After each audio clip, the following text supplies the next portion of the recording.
Assalamualaikum dear students, hope you are fine. Today we are going to discuss very important topic, that is comparison between carbon dioxide and silicon dioxide. Students, if you have not subscribed my channel, please subscribe it. So there is the comparison between carbon dioxide and silicon dioxide in the form of T-chart.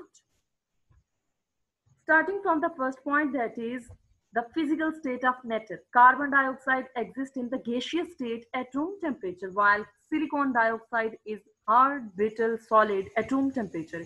It means carbon dioxide एक gas है जबकि silicon dioxide एक solid है. Number 2, अगर हम structure की बात करें, carbon dioxide has linear structure while silicon dioxide has tetrahedral structure. Carbon dioxide का स्ट्रक्चर अगर बिल्कुल लीनियर है तो यू नो दैट वहां पे ज्योमेट्री आपके पास हो जाती है 180 डिग्री, जबकि अगर टेट्राहेड्रल स्ट्रक्चर है तो बॉन्ड एंगल आपके पास है 109.5 degree. Carbon dioxide can be represented by its molecular formula. It means CO2 is the molecular formula of carbon dioxide, which represents the exact or actual number of atoms present in the molecule. 2 oxygens are bonded with 1 carbon. Total there are 3 atoms in the molecule of carbon dioxide, and it is the molecular formula. While SiO2 is the empirical formula of silicon dioxide. What is meant by empirical formula? It is the type of formula which tell us about only the atomic ratio. हमें सिर्फ और सिर्फ ये पता चल सकता है कि सिलिकॉन अगर 1 की रेशो में मौजूद है तो ऑक्सीजन उससे डबल अमाउंट में मौजूद है. सो सिलिकॉन डाइऑक्साइड का जो एम्पिरिकल फॉर्मूला है that is SiO2. This is not the molecular formula. Why? इसकी रीजन अभी हम बताएंगे. Carbon dioxide has independent existence. CO2 का मॉलिक्यूल इंडिविजुअली एग्जिस्ट करता है, जबकि SiO2 only exist in the form of crystal lettuce. अगर हम सिर्फ एक SiO2 की बात करें तो ये एक मॉलिक्यूल नहीं है, बल्कि ये एक क्रिस्टल का छोटा सा पार्ट है. और क्रिस्टल का अगर हम इसको यूनिट कहें तो भी ठीक रहेगा, और क्रिस्टल का यूनिट कभी भी सेपरेटली या इंडिविजुअली इंडिपेंडेंटली एग्जिस्ट नहीं करता.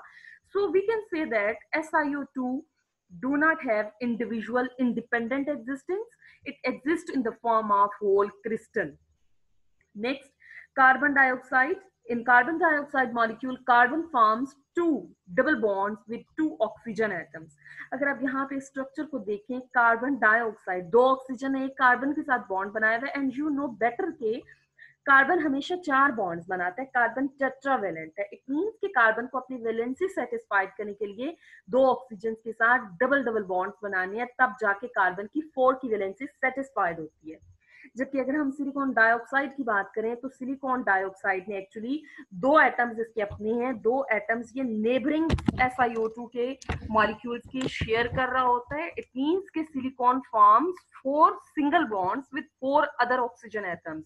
2 तो इसके अपने होते हैं और 2 ये नेबरिंग एटम्स के जो शेयर कर रहा होता है.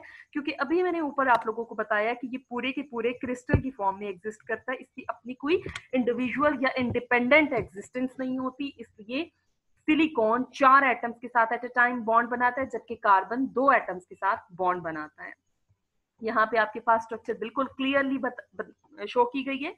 Carbon is the central atom in carbon dioxide, और 2 ऑक्सीजन आपके पास सेंटर में कॉर्नर में मौजूद है, जो कि अकॉर्डिंग टू वेस्पर थ्योरी बिल्कुल मैक्सिमम डिस्टेंस में मौजूद है. और यहाँ पे जो आपके पास बॉन्ड का एंगल शो किया जाए तो दैट इज 180 डिग्री, और स्ट्रक्चर का नाम है आपके पास लीनियर स्ट्रक्चर.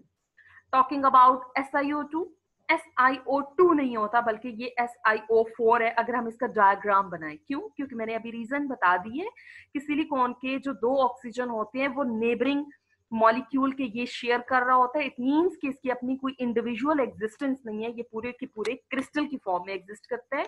और यहाँ पे अगर सिलिकॉन सेंट्रल एटम है, 4 कॉर्नर्स इसने बनाए हुए हैं, 4 ऑक्सीजन के साथ सिंगल बॉन्ड बनाया हुआ है.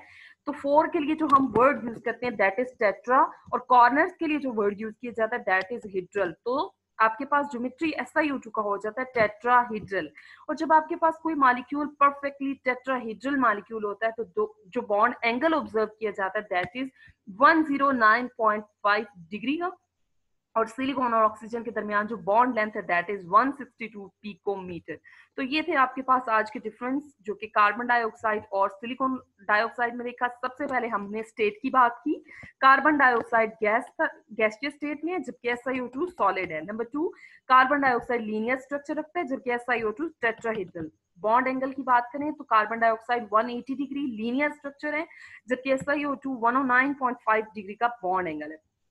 Next, carbon dioxide can be represented by it's molecular formula जबकि SiO2 का कोई मॉलिक्यूलर फार्मूला नहीं है, इसका एक ही फार्मूला है जो कि एम्पिरिकल फार्मूला है जो कि सिर्फ और सिर्फ एटम्स की रेशो बताता है कि पूरे चंक के अंदर अगर सिलिकॉन 1 रेशो में मौजूद है तो उनके इर्द गिर्द ऑक्सीजन डबल रेशो में मौजूद होती है। नेक्स्ट, कार्बन डाइऑक्साइड की इंडिपेंडेंस एग्जिस्टेंस है, इट डू एग्जिस्ट, चाहे वो गैसियस स्टेट हो, और गैसेस तो एक दूसरे से बहुत फासले पर होती हैं जबकि SiO2 के केस में नो इंडिपेंडेंट एग्जिस्टेंस। हाँ अलबत्ता ये किसकी फॉर्म में एग्जिस्ट करते हैं, पूरे के पूरे क्रिस्टल चंक की फॉर्म में एग्जिस्ट करते हैं, पूरे के पूरे क्रिस्टल की फॉर्म में, इंडिविजुअल इंडिपेंडेंट एग्जिस्टेंस नहीं है। और लास्ट में हमने पॉइंट डिस्कस किया कि कार्बन 2 ऑक्सीजन के साथ डबल बॉन्ड बनाता है जबकि सिलिकॉन 4 ऑक्सीजन के साथ सिंगल बॉन्ड बनाते हैं।